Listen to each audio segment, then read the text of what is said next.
చెప్పండి.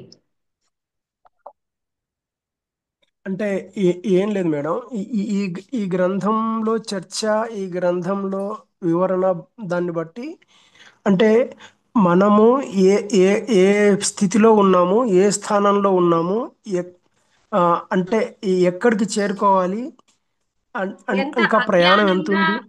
ప్రయాణిస్తున్నాము అది కూడా తెలుస్తుంది కదా. 100% మేడం, 100%. అంటే ఒక దిక్చూచిలాగా, అంటే మనం ఉన్న స్థానాన్ని గుర్తు చేస్తున్నది. అంటే నీ స్థానం ఇక్కడ ఉంది, నీవు ఇక్కడికి చేరుకోవాలి అనే ఒక గమ్యాన్ని, ఎంత దూరంలో నీ గమ్యానికి నువ్వు ఎంత దూరంలో ఉన్నావు అనేది స్పష్టంగా ఇక్కడ ఆ, జరుగుతున్న విషయాలు వలన తెలుస్తున్నది అనేది అర్థమవుతుంది మేడం. అంటే ఆ, ఒక రకంగా చెప్పాలంటే ఎంత అంటే మనము శాస్త్రపరంగా, గ్రంథపరంగా, జ్ఞానపరంగా ఎంతో తెలుసుకున్నాము. ఆ, ఎన్నో విషయాలను నాకు బాగా అవగాహన వచ్చింది అనే ఆ, ఒక స్థితి నుంచి ఏమీ తెలియదు, అసలు నేను ఏ స్థానంలో ఉన్నాను అనేది కూడా నాకు ఒక గుర్తించలేని స్థితిలో ఉన్నాను అనే ఒక పరిస్థితి అనేది మనకి ఇక్కడ కనిపిస్తుంది అనేది నాకు అనిపిస్తుంది మేడం. అంటే ఆ ఇన్నాళ్ళు జ్ఞానము అనుకున్నది ఎంత అజ్ఞానమో ఇప్పుడు ఈ గ్రంథం వలన, ఈ చర్చ వలన అవగాహన ఇది అవుతున్నది. మనం అంటే చేసే కర్మకాండలు కూడా ఏమంటారు, ఎంతో జ్ఞానంతో అవును మేడం. చేస్తున్నాం అనుకుని ఎంత అజ్ఞానంగా చేస్తున్నాం అది కూడా మనకు అర్థమైంది కదా. 100% మేడం, 100% అర్థమైంది మేడం. అంటే ఆ, ముందు ముందు మనము ప్రయాణం చేయాలి అంటే మనం ఎక్కడున్నాము, మనం ఎక్కడికి చేరుకోవాలనేది ఒక అవగాహన అనేది ఉండాలి. కానీ ఆ, అగమ్య గోచరంగా ప్రయాణం చేసుకుంటూ ఏ దిక్కు వెళ్ళాలనో తెలియని స్థితిలో ఎక్కడో ఒక దగ్గర నిలబడి, సరే ఎటైతే అటు పోదాము, అది రాదా అనే ఒక మూర్ఖపు అవగాహన కంటే మంచి స్థితి అంటే ఇక్కడ ఉన్నాము, ఇక్కడికి వెళ్ళాలి అనే ఆ, ఒక దాన్ని గైడెన్స్. గ్రహించడము అనేది, ఒక దాన్ని గ్రహించడము అనేది అంత ఈజీ కాదు. ఆ, మీ యొక్క సత్సంగాల వలన దీన్ని అవగాహన చేసుకోవడానికి ఆ, సంపూర్ణంగా ఆ, ఇది ఇది దొరుకుతున్నది జ్ఞానం అనేది మాకు అర్థమవుతుంది మేడం. అది అది భేషజాలు లేని ఒక జ్ఞానాన్ని మీరు ఇస్తున్నారు. ఎందుకంటే ఇక్కడ ఆ, గురువు అంటేనే ఆ, కొంచెం ఇది చేసి అంటే శిష్యుల్ని ఆ, ఒక అంటే మీరు ఇది చేస్తే అదైతుంది అనే ఒక కామ్య కలాపాలు ఇది లేకోకుండా దానికి దీనికి ఎంత భేదం ఉన్నది, అంటే మైన కార్యకలాపాల వలన కూడా ఏమీ రాదు అనేది ఇక్కడ నిరూపిస్తూ ఆ, ఒక అంటే నిష్కామమైన ఒక స్థితే నిజమైన ప్రస్థానానికి మూలము అనే ఒక విషయాన్ని మీరు స్పష్టంగా తెలపడం జరుగుతున్నది. అంటే అది చెయ్యకూడదని కాదు. ఆ మళ్ళీ మొదటి ప్రాధాన్యం ఎక్కడ చెప్తున్నారు, మళ్ళీ ఎక్కడికి అంటే కామ్య కలాపాలు చేయకూడదని చెప్తున్నారు. కానీ మళ్ళీ మొదటి ప్రాధాన్యం ఎక్కడ అంటే సేవే ముఖ్యము. అది కూడా ఎక్కడ, నేను నాది వదిలేసుకున్న స్థితిలో చేసే సేవే ముఖ్యము అనే ఒక పాయింట్ను గట్టిగా చెప్పగలుగుతున్నారు. అంటే ఆ ఆ, మ్, అంటే ఒక కోరిక, ఒక ఇదితోటి మమైక్యం అయ్యి చేసే కార్యం ఎలా ఉంటుంది, ఆ నిష్కామంతో కోరిక లేని స్థితిలో చేసే ఒక కార్యం ఎలా అంటే ఉంటుంది, ఒకటి పుణ్యకార్యం ఏంటంటే అనేది. ఆ ఆనందం ఏమిటో మామూలుగా తెలియక ఇవి పట్టుకుంటున్నా. అంటే అవును మేడం, ఆ అవును మేడం. ఆ రకమైన ఉమ్. స్థితిలో ఉన్న ఆనందము, ప్రేమ, ఆ సౌఖ్యం తెలియక ఇవే పట్టుకుంటున్నాం మనం. అవును మేడం. అంటే ఇప్పుడు కోరికతో కూడిన కార్యకలాపాలకు లెక్కలు ఉంటాయి. మైనస్, ప్లస్, తీసివేతలు, కుడివేతలు ఇవన్నీ ఉంటాయి. అదే నిష్కామానికి ఈ లెక్కలేమీ ఉండవు. ఒక లెక్కలేని స్థానానికి చేరుకోవడానికి ఈ లెక్కలేమీ ఉండవు అనేది మీరు చెప్తున్నది ఒక అదేనండి. ఇది అద్భుతమైన పోనీ విషయం మేడం. ఈ గ్రంథంలోనే చెప్పారా అంటే, మొన్న సౌత్ ఇండియన్ ఉమ్, కాన్ఫరెన్స్ లాస్ట్ టైం నా టాపిక్ ఏమిటి తెలుసా? పరోపకార పారీణతయే పరిపక్వతకి మార్గం. అంటే అన్ని మతాలు అవే చెప్తున్నాయి. ఉమ్, ఇప్పుడు దివ్య జ్ఞానానికి మిగతా ఉమ్. వాటికి ఏంటంటే ఒక మతం పరంగా చెప్తారు, ఇక్కడ అలా కాదు. సాపేక్షంగా అన్ని మతాలు కూడా అదే విషయం చెప్తున్నాయి. ఆ ఆఖరికి అవును ఇస్లాం మేడం. దగ్గర నుంచి అన్ని మతాలు హెల్ప్ అదర్స్, అయితే మనకు ఉమ్, అష్టాదశ పురాణాలు రాసిన తర్వాత వ్యాసుడు కూడా ఏం చెప్పాడు? ఇన్ని పురాణాల యొక్క సారం ఏమిటయ్యా అంటే పరోపకారమే పుణ్యం. పుణ్యం అంటే అదే మనం చేయాల్సింది. పాపం ఏమో ఇతరుల్ని బాధించడం అని ఆయన ఎసెన్స్ చెప్పాడు. అంటే అవును మేడం. అన్ని మతాలు అలాగే త్యాగేనైక అమృతత్వ మానస అని కైవల్యోపనిషత్తు చెప్పింది. అంటే అవును మేడం. మనకేమర్థం అవుతుంది? ఇవన్నీ పట్టుకోవడం కాదు, వదిలేయాలి అనేదే మనకి అన్ని చెప్పినా మనం ఏమిటి చేస్తాం? వ్యతిరేకంగా చేస్తున్నాం. ఎందుకు అలా చేస్తున్నాం?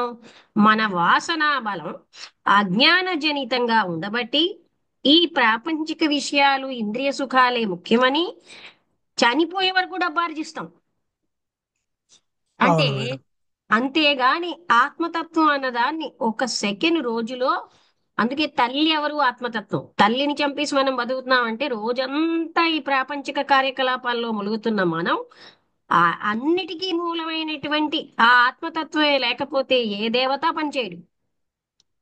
అదే లేకపోతే అవును మేడం. ఏమీ ఈ జగత్తులే లేవు. అటువంటి దాన్ని మన యొక్క మనుగడే లేదు. అది మనం ఏం చేస్తున్నాం? నెగ్లెక్ట్ చేసేస్తాం. ఉమ్, అది ఈ పాయింట్ ఒకటి. ఇదేదో ఈ ఒక్క పుస్తకంలో చెప్పబడింది కాదు. వేద సారము అన్ని సారాలు అదే చెప్తున్నాయి. కానీ మనం అవును పెడచెవిని మేడం. పెడుతున్నాం. ఎందుకు పెడచెవిని పెడుతున్నాం? మన వాసనలు లాగేస్తున్నాయి. ఎన్నో జన్మల నుంచి అశాశ్వతమే శాశ్వతం అని జీవించడానికి అలవాటైపోయిన మనం, నా వాళ్ళు వీళ్ళే శాశ్వతం ఆ భగవంతుడి కన్నా అన్న అజ్ఞానంలో పడిపోయాం. నాకు నా ఆస్తులే అవే శాశ్వతం అన్న అజ్ఞానంలో పడిపోయాం. ఈ శరీరమే శాశ్వతం అన్న అజ్ఞానంలో బతుకుతున్నాం. ఈ కారణంగా మనం పునరపి జననం పునరపి మరణం అనే చక్రంలో తిరుగుతున్నాం. అయితే ఈ జన్మలోనే చనిపోవచ్చు కదా అనే దానికంటే భౌతిక శరీరం చావు చావు కానే కాదండి ఇక్కడ. మానసికంగా గతం అన్న దాన్ని వదిలేసి జీవిస్తే అప్పుడు మనం ఆ నిత్యనూతనమైన అనంతత్వంలోనే జీవించగలం. ఆ గతం యొక్క ఆలోచనలే మన అడ్డుతున్నాయి. ఆ గతమే మనస్సుగా ఉంది మనకి. ఇదంతా మనం అవగాహన చేసుకోవాల్సిన విషయం. మనస్సు అంటే గతమే. గత ఆలోచనలే మనస్సు. ఈ మనస్సు ఏం చేస్తోంది? అసలైన దైవాన్ని తెలుసుకోకుండా అడ్డుతోంది. అది వదిలేసి మనం అల్లక్కడ పూజలు చేస్తాము, కోవిళ్ళకి వెళ్తాం, చర్చిలకు వెళ్తాం, మనకేం వస్తుందండి? ఎక్కడ అడ్డు ఉందో దాన్ని అలాగే ఉంచుకుంటున్నాం. ఆ అడ్డు ఏమిటి అంటే అవును మనస్సు. మేడం. దాన్ని మాత్రం వదలకుండా ఆ దాని సహాయంతో అనంతత్వాన్ని కూడా పట్టుకోవాలని ట్రై చేయడం బట్టి మనం ఇన్ని రకాల చికాకుల్లో పడుతున్నాం.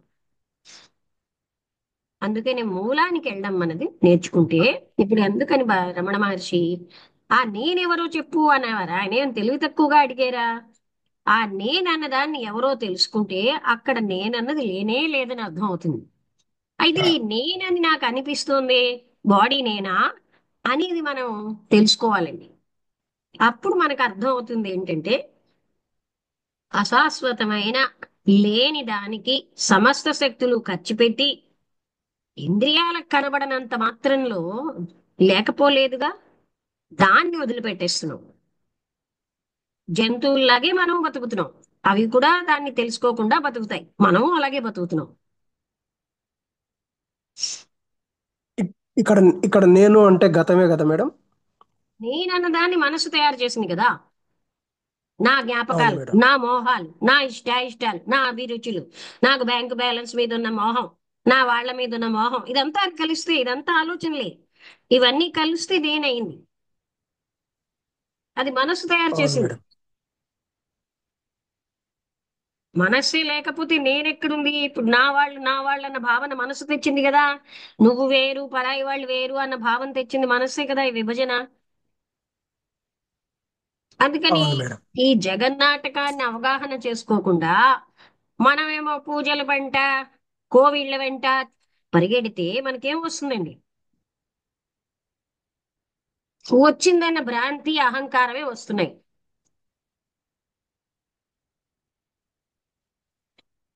అంటే ఇక్కడ ఇక్కడ ఒకటి ఏంటంటే, ఈ కోవెళ్ళ వెంట, పూజల వెంట, జపాల వెంట, పారాయణల వెంట, శాస్త్ర చర్చల వెంట ఇలా వెళ్ళకుంటే నేను నాస్తికుని అయిపోతానేమో అనే ఒక భయంతో వెళ్తున్నారేమో అనిపిస్తుంది నేను మేడం అది. ఏంటైపోతాను?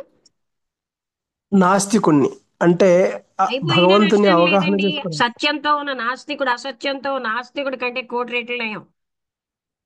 తెలుసునా? సత్యమే ఆ ఉమ్. పరబ్రహ్మ స్వరూపం అయింది. నష్టమేం లేదు.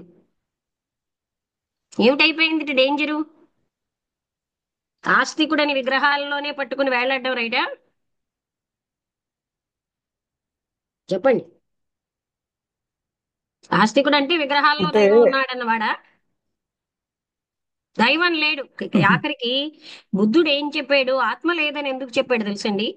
ఆ కాలం అంటే కొన్ని వేల సంవత్సరాల క్రితం నువ్వు కళ్ళతో కనబడింది, మనసుతో పట్టుకోలేంది ఉన్నాదంటే ఎవరు వింటారండి? ఇప్పుడు మనమే వింటం లేదు. అందుకని ఆయన అయితే ఉంటే చూపెట్టండి అడుగుతారు.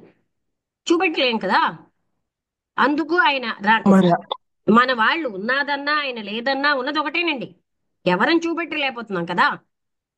అందుకు ఆ కాలంలో అన్ని వేల క్రితం మనుషుల్లో పరిణామం లేని మనుషులకి ఆయన అలా చెప్పారు. లేదు అంటే లేదు. అది ఏమైనా ఉందా? ఇంద్రియాలతో పట్టుకోలేంది లేదు. అది కనబడదు మనకి. మనసుతో పట్టుకోలేం. ఉన్నాదని ఎలా చెప్పగలం? అనుభవైక వేద్యమే. అంటే ఇప్పుడు ఆయన ఆత్మ లేదు అనడానికి అన్నంత కారణం ఏంటి మాత్రంలో మేడం? ఏమి ఆత్మ నష్టం వచ్చేసిందో మీరు చెప్పండి. ఉన్నది అని నేను చెప్పిన మన వాళ్ళు చెప్పిన దానికి అసలుట శంకరాచార్యుల వారు నిన్న విన్నారు కదా, బుద్ధుడు యొక్క దాంట్లో ఎన్నో కలెక్ట్ చేశాడు ఆయన. అంటే బుద్ధుడు చెప్పింది అంటే ఇప్పుడు శంకరాచార్యులు చెప్పింది ఒకటే అని తత్వ విధానమ్మ గారు బుద్ధ జయంతి నాడు మాట్లాడారు. రెండు రెండు కావండి. ఇద్దరు ఒకటే చెప్పారు. మనం అవగాహన చేసుకోవట్లేదు. మనం పదాలు పట్టుకు వేలాడడానికి అలవాటైపోయాం. ఆత్మ ఆత్మ అంటున్నారు. మీకు ఆత్మ అంటే తెలుసా? లేదంటేనే ఉందంటేనే దాన్ని మనసుతో పట్టుకోలేం కదా. అర్థమైందా? అంటే ఇప్పుడు ఆయన బోధించింది ఏంటి మేడం? ఆత్మ లేదు అన్నప్పుడు బోధించింది ఏంటి? ఉన్నాదన్న మనం ఏమిటి బోధిస్తున్నారండి? ఇక్కడ ఉన్నది మనసుకు అందదు, ఇంద్రియాలకు అందదు అంటే ఉన్నాదని మీరు ఎలా చెప్తారు కదా. అంతా ఈ బోధే. ఆయన చెప్పినవన్నీ ఆయన కలెక్ట్ చేసాడు అంటున్నారు కదా నిన్న. మీరు వినలేదేమో. ఈ గ్యాదర్డ్ బుద్ధాస్ టీచింగ్స్ అని ఒక వాక్యం వచ్చింది చూసారా? శంకరాచార్య ఉమ్. ఉహు. బుద్ధుడేమి అసలు చాలా ముందు నుంచి ఉన్నది బుద్ధిజమేనండి. మన ఉహు. వాళ్ళు బుద్ధా స్తూపాలన్నిటినీ కోవిళ్ళు కట్టేశారు. అలా ముస్లిమ్స్ ఇలా చేశారంటే మనం తప్పు చేశారంటున్నాం. అమరావతిలో ఉన్నది బుద్ధలింగమే. ఆఖరికి తిరుపతిలో కూడా బుద్ధిస్ట్ స్తూపాన్ని తీసేసి అక్కడ పెట్టారుట. తెలుసా మీకు ఆ విషయం? నేను ఒక బుద్ధ సత్సంగానికి వెళ్ళేదాన్ని. వాళ్ళు ఎక్కువ ఇవే చెప్తూ ఉండేవారు. రామయ్య గారిని ఆయన ధమ్మపదం ఏమో తెలుగులో ట్రాన్స్లేట్ తైవాన్ భాష నుంచి ఇందులోకి ట్రాన్స్లేట్ పాళీ భాషలో ప్రభువులు ట్రాన్స్లేట్ చేశారు. ఆయన సత్సంగానికి వెళ్తూ ఉంటే వీళ్ళు ఇవన్నీ డిస్కవరీస్ అన్నమాట. ఎన్నో కోవిళ్ళు ఆ బౌద్ధ స్తూపాలు వెనక్కొట్టేసి మనం కట్టేసాం. వింటున్నారా? అంటే హిందూ ఉద్ధరణ జరిగినప్పుడు. అవేమో అవన్నీ ఎందుకండి? అవి ఉద్ధరణలు లేవు, ఏమీ లేవు. మనం చేసిన పని ఏంటంటే ఇప్పుడు అమరావతి లింగం మనకి ఎలా ఉంటుందండి? గట్టిగా పొడుగ్గా ఒక స్తూపమే అది. అవును మేడం. ఓకే. ఇప్పుడు ఏంటంటే నేను చెప్పేది ఈ విధంగా అంటే మనలోని మన వాళ్ళు చేస్తారు, చాలా చేసిన ఉన్నాయి. అలాగే ఏది కూడా అసలు నిజం చెప్పాలంటే ఈ డివిజనే రైట్ కాదు. అంటే వాళ్ళు వేరు మనం వేరన్న డివిజన్ కూడా రైట్ కాదు. అంతే. మూర్ఖత్వాలు తొలగిస్తే ప్రతి మతము థియోసఫీవే అన్నారు. మతము మైనస్ మూర్ఖత్వము ఈజ్ దివ్య జ్ఞానం. అందువల్ల ఇప్పుడు ఉన్నాదన్నా లేదన్నా మనసుకు పట్టదు. మనసుతో పట్టుకోలేము. ఇప్పుడు మీరే అంటున్నారు మనసుతో పట్టుకోలేమే గనక ఇవాళ విని మనల్ని మర్చిపోతున్నాం కదా. అవునా? అవును మేడం. మరి ఉన్నది అదే అయినప్పుడు అమ్మ తల్లిని చంపి అన్ని పదం వాడినా మనం ఏం ఫీల్ అవ్వట్లే. ఎందుకంటే అన్నిటికీ మూలమైన అనంతత్వాన్ని నెగ్లెక్ట్ చేయడానికి అలవాటైపోయాం. ఓకే. ఇంకేమైనా అడుగుతారా? ఏదో మాట్లాడబోతున్నారు. ఆ, ఏం లేదు మేడం. అంత ఓకే మేడం. ఇంకా అది అందుకని ఇవాళ మళ్ళీ ఇది కంటిన్యూ చేద్దాం. అందుకనే ఇది ఆ పుస్తకం ఏంటంటే అసలు ఒకప్పుడు కొంతమంది ప్రత్యేకమైన వాళ్ళకే చదవడానికి ఇచ్చేవారు. ఇప్పుడు అది అందరికీ ఇస్తున్నారు ఈ పుస్తకం. అయితే వెన్ వీ అంటే నో దీస్, అంటే అంటే అవగాహన చేసుకోలేరన్నా మేడం? అవి ఎందుకో నాకు కారణాలు తెలియవండి. ఒక టైంలో మాత్రం అందరికీ చదవడానికి ఇచ్చేవారు కాదు ఈ పుస్తకం. ఇప్పుడు సీక్రెట్ డాక్టర్ అందరికీ ఇచ్చినా మనకు అర్థమే అవ్వట్లేదు కదా. ఉమ్, అలాగే అర్థం అవడానికి అవన్నీ చాలా ఉంటాయి కదండి. Okay madam. ఈ ఇది పేజ్ ఇంత నెంబర్ చెప్పండి మేడం. పరిణామం 2000 3000 సంవత్సరాల పరిణామం వచ్చినా మనకి ఇప్పటికి ఎన్నో అర్థం అవ్వట్లేదు. ఉమ్,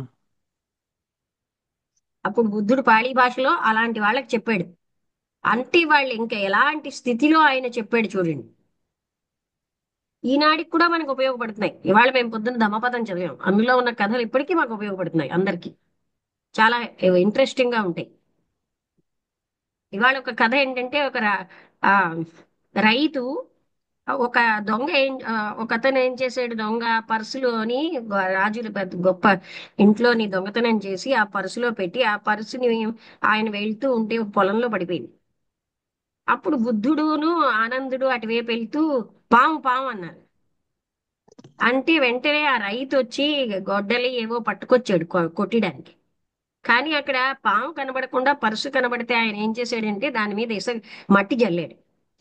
కొంతసేపటికి అన్ని డిస్కవరీ వాళ్ళు ఏంటంటే దొంగతనం అయిపోయిందని వచ్చారనమాట. అక్కడికి వచ్చేసరికల్లా ఏంటైంది, ఆ పర్సుని ఆ మట్టి కింద చూసి ఇది నువ్వే దొంగతనం చేసావని ఆయనకి మరణశిక్ష విధించి ఆ మరణశిక్షకి తీసుకెళ్తున్నప్పుడల్లా ఆయన ఆ ఈ కొరడాలతో కొట్టారు. అయితే ఆ టైంలో ఆయన ఒకటే మాట అంటున్నాడు. అంటే ఇది పాము సుమా అని బుద్ధుడు డైలాగ్ వాడుతున్నాడు. అలాగా జ్ఞాపకం చేసుకుంటున్నాడు. అంటే అప్పుడు ఆ పక్కన ఉన్న వాళ్ళు ఎందుకు ఇందాకల నుంచి ఒకటే మాట మాట్లాడుతున్నావు అంటే, అప్పుడు నాకు అవకాశం ఉంటే నేను రాజుగారి దగ్గర చెప్తానన్నాడు. అప్పుడు రాజుగారి దగ్గర విషయం అంతా చెప్పాడు. అప్పుడు ఆయన అందులోంచి బయటపడ్డాడు. అంటే అది జరిగింది ఇది అని. అంటే చూడండి, ఆ మాత్రం మోహానికి ఆయన ఎంత కష్టపడ్డాడు. ఆయన్ని లాఠీలతో కొడుతూ అతన్ని ఆ స్మరణ శిక్షకి తీసుకెళ్లారు. అంటే ఏంటి, తనది కాని ఆ ధనం ని ఆయన అపహరించాలని మనస్సులో అనుకున్నాడు గనక అలాగా అదే అతనికి అంతే. అది పాము పాము విషతులు విషపాము అని ఆనందుడు బుద్ధుడు అన్నారు. అదేండి, అలాంటివన్నీ కథల రూపంలో ధమ్మపదంలో ఉంటాయి. అంటే అంటే ఇక్కడ సంకల్పానికే శిక్ష పడింది. మరి అక్కడి మహాత్ములు ఏం చెప్తున్నారు, సంకల్పమే పని. మీరు సంకల్పించారంటే పని చేసినట్టే లెక్క.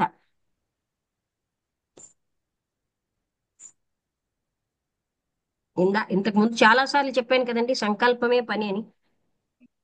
అవును మేడం. మనం పట్టించుకోము. కారణం ఏంటంటే మన మనస్సు యొక్క జ్ఞానం వేరేగా చెప్తోంది కదా. అంటే లేకపోతే మనకు జ్ఞానం ఇంద్రియ ఎక్కడ పడితే అక్కడే ఇంద్రి ఉందండి, మనం వినడానికి ఇష్టపడం.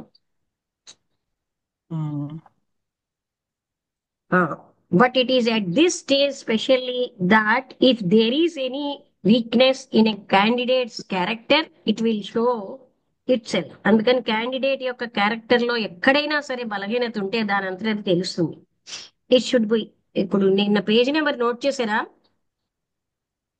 ఈ రోజు చెప్పండి మేడం పేజ్ నెంబర్. ఇప్పుడు చెప్పడం కాదు, లాస్ట్ లో అడగండి. Hmm? ఇది పేజీలు నేను అయిపోతాయి కదా. లాస్ట్ లో అడగను.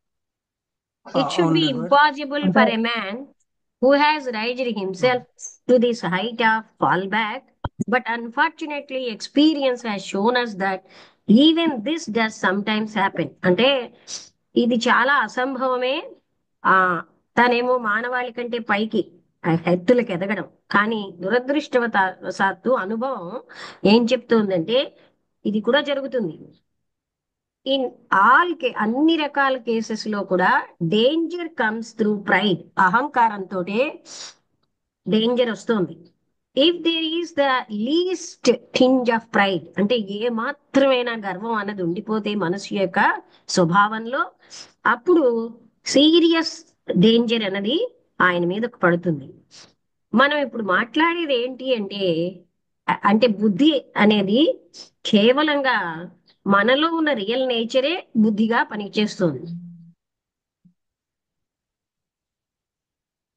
తర్వాత అంటే మన యొక్క స్వభావమే బుద్ధిగా ఉంటుంది. మనం ఏంటి మాట్లాడుతున్నాము అంటే here as intellect is the nearest reflection of the real thing. అయినా మనలో చాలా మంది దానికి గర్విస్తూ ఉంటారు. మనకున్న బుద్ధికి మనం గర్విస్తాం. మనకున్న అంతర్దృష్టికి గర్విస్తాం. అందుకని వ్యక్తి ఒక ఏ మాత్రమేనా తన ఇంటెలెక్ట్ కొంచెం గొప్పగా ఉందని ఏదో ఒక్క పిసరు చూచాయిగా తెలిసినా ఆయన సీరియస్ డేంజర్ ఉంటుంది. వెంటనే నేను చాలా గొప్పవాడిని, తెలివైన అందరూ. తెలివి అనేది కూడా మనం ఏం తెచ్చుకోవట్లేదు, అది ఆ విధంగా మనకి ఆ డేంజర్ వస్తుంది. అండ్ ఇఫ్ హీ వన్స్ ఆ విధంగా ఆ లైన్ లో ఆయనకి భయంకరమైనటువంటి కష్టకాలం వస్తుంది. మళ్ళీ ఆయన పడిపోతాడు. అంటే మనకి హాని కలిగించేది గర్వమే గాని ఇతరులు కాదు. ఆ విషయం మనం తెలుసుకోవాలి. అంటే గర్వం అహంకారాన్ని కలుపు మొక్క అని బ్లెవెట్స్కి అన్నారు. ఒకవైపు నుంచి పీకేస్తూ ఉంటే ఇంకొక వైపు నుంచి అది పెరుగుతుందండి. అందుకని అది కలుపు మొక్కే. అంటే అది నిరంతరం అతి సూక్ష్మంగా ఉంటుంది.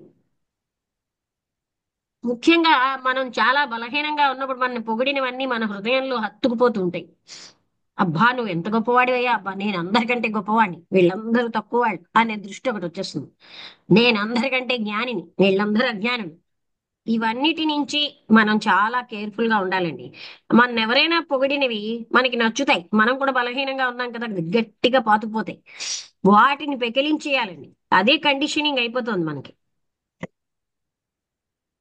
అయితే nothing but increasing and increasing vigilance అంటే నిరంతరంగా చాలా జాగరూకతతో చూసుకోవడం అన్నదే. చూసారా, ఇక్కడ బుద్ధుడు కూడా అదే ఉపాయం చెప్తున్నాడు. అంటే నాకు కాదు ఇందులో మనకి ఈ అంటే బుద్ధుడు కూడా విజిలెన్సే చెప్పాడండి. అందుకే కృష్ణమూర్తి గారు కూడా నిరంతర ఎరుక. అలాగే ఆ అచల సాంప్రదాయంలో కూడా ఎరుక చాలా గొప్పదంటారు. అన్నిటికంటే ఎరుకే పరమాత్ముడు అనేసారు వాళ్ళు. ఎరుక ఉంటే అక్కడ ఉన్నది అక్కడే అదే. అందుకని ఎరుక అన్నది మనం ప్రతినిత్యము గత జ్ఞాపకాలలో జీవిస్తాం, ఇంకేదో ఫ్యూచర్ భవిష్యత్తు ప్లానుల్లో, కానీ ఎరుకతో జీవించట్లేదు. ఆ విషయం మనం తెలుసుకున్నప్పుడు మనకి మనం అర్థం అవుతాం. నథింగ్, అందుకని అన్సీజింగ్ అండ్ ఇంక్రీజింగ్ విజిలెన్స్, నిరంతరాయంగా విజిలెన్స్ ఉండాలి. ఈ స్టేజెస్ అన్ని జయప్రదంగా దాటాలంటే ఈ లోపల మనకి మధ్యలో అల్ల వాళ్ళు అన్నారండి నేను చాలా గొప్పదాన్నని, నేను చాలా మంచిదాన్నని, ఇవన్నీ మన బుర్రల్లో బతుకుపోతాయి. వాటిని తీసి పారేయడం నేర్చుకోవాలి మనం. ఎవరా నేను, ఆ మంచి ఏమిటి, ఇవన్నీ మనం ఆలోచించాం. మళ్ళీ ఆ నేను బలం పెంచుకుని గర్వపడిపోతూ ఉంటాం. అందుకని నిరంతరాయమైన ఎరుక, నిరంతరాయమైన ప్రయత్నం అహంకారాన్ని చంపడానికి, స్వార్థాన్ని, మనకున్నటువంటి ముందుగా ఏర్పరచుకున్న చెడు అభిప్రాయాల్ని, అవి మళ్ళీ వచ్చేస్తూ ఉంటాయి. వాటిని తీసి పారేయడానికి అనంతమైన ఎరుక అవసరం అన్నారు, విజిలెన్స్. ఇవన్నీ మనకి తెలిసినప్పుడు వెనక నుంచి మనం సడన్ గా ఆ అప్పుడు ఉత్సాహకరమైన జ్ఞానం అన్నది మన మీదకి వస్తుంది. అప్పుడు బైబిల్లో వేరియస్ టెక్స్ట్ లో కూడా చెప్పబడింది అది. ఈ బైబిల్లో చెప్పిన జ్ఞానం ఎక్కడ ఎవరు బయటికి చెప్పరండి. ఆ రక్తము, అదిగో ఇందులో చెప్పారు కదా వాళ్ళు తప్పుగా ఇంటర్ప్రిట్ చేశారని. క్రీస్తు రక్తము రక్షించబడును ఒకటే పట్టుకుంటారు. నువ్వు ఎన్నైనా తప్పులు చేయి, అదొకటే వాళ్ళకి అందరికీ అనుకూలంగా ఉంది. అందుకే మహా అహంకారులుగా తయారవుతున్నారు కదా. క్రీస్తు లాగా అవడాన్ని క్రిస్టిజం అంటాం. అంటే క్రిస్టియానిటీ అంటే లైక్ క్రీస్తు మనిషి అవ్వాలి. ఎలాగా, ఆయన ఎలాంటి సాక్రిఫైస్ చేసాడో, ఆయన ఎలాంటి కారుణ్యంతో ఉన్నాడో అదిండి మనం పొందాల్సింది. అంతేగాని క్రీస్తు రక్తం రక్షించబడును, నువ్వు నానా రకాలైనటువంటి అకృత్యాలు చెయ్యి నేను రక్షిస్తాను అని మార్చేశారు. చూసారా, ఎక్కడా లేదండి అలా. ఆయన పరమ గురువులు ఎవ్వడూ అలాంటి పని చేయరు. మనని ఉన్నత స్థాయికి తెస్తారు కానీ మనని గోతుల్లో పడేసే పనులు చేయరు. అందువల్ల ఆ ఇంటర్ప్రిటేషన్స్ అలా రాంగ్ గా ఇచ్చారని ఇక్కడ కూడా మనం చదివాం. అదే విధంగా ఈ డేంజర్ పాయింట్ జీవితంలో గాస్పెల్ స్టోరీలో చెప్పబడింది. By the temptation in the wilderness which followed the baptism of Christ by John. ఆ స్టోరీలో ఎలా ఏమాత్రం టెంప్టేషన్ ఉన్నా ఎలా పడిపోతాం అనేది చెప్పబడింది. ఈ 40 రోజులు in the wilderness symbolize the period during which the expansion of the mental body. చూసారా, అన్ని మతాల్లోంచి వాళ్ళు తీసుకుని చూపిస్తున్నారు. Given in the second initiation is being work down into the physical brain. అంటే రెండవ ఇనిషియేషన్ లో ఉన్న మెంటల్ బాడీ కింద ప్లేన్ లో పనిచేస్తుంది. అందుకనే హయ్యర్ మీ ఇంటికి వెళ్తున్న కొద్దీ హయ్యర్ మైండ్ అంతా లోయర్ మైండ్ ని, అంటే అప్పుడు ఇంకా లోయర్ మైండ్ అంతా కూడా సబ్స్టిట్యూట్ అయిపోతుంది అనమాట. అంటే ద 40 days 40 రోజులు కూడా ఇవి ఏం సింబలైజ్ చేస్తున్నాయి? మెంటల్ బాడీ సెకండ్ ఇనిషియేషన్ లో ఇచ్చేది మనకి లోయర్ ప్లేన్ లో ఫిజికల్ బ్రెయిన్ లో పనిచేస్తుంది. Though for the ordinary candidate not 40 days but 40 years might well be required for its accomplishment. అది సామాన్య మనిషికి 40 సంవత్సరాలైనా పడుతుంది.